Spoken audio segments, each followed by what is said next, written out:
ऊपर हो गए। लास्ट सितंबर में एडमिट किया था और मेजर हार्ट की टीम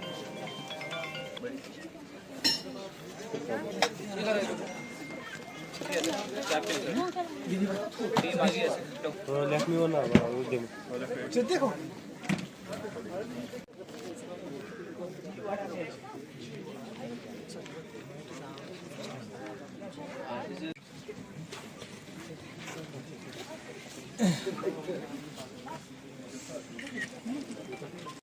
एक नंबर 1 है।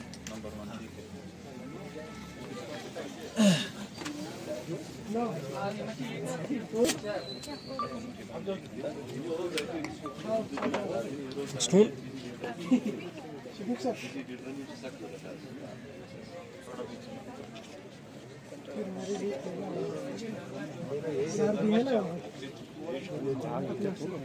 मेरा नाम ओवैस मुश्ताक है और मैं शोपियान टाउन से बिलोंग करता हूं। आज जो हमने ये ऑर्गेनाइज़ किया है, जो ब्लड डोनेशन कैंप जो हमने ऑर्गेनाइज़ किया है, ये हमने 44 RR के साथ हमने ये कोलैबोरेशन में किया है।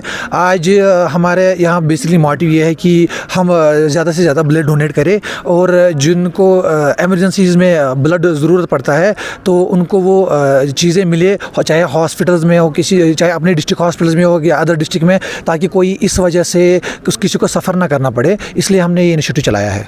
यही उनका मैसेज रहेगा कि आप ब्लड डोनेट कीजिए, इससे हमारी काफ़ी आपको फ़ायदा होता है। और मैं सबसे यही मतलब रिक्वेस्ट करता हूं कि आप ब्लड डोनेट कीजिए ज़्यादा से ज़्यादा, ताकि जो हमारे आस पड़ोस जिनको टाइम पे प्रॉपर ब्लड नहीं मिल पाता है, ताकि उनकी जान बच सके वक्त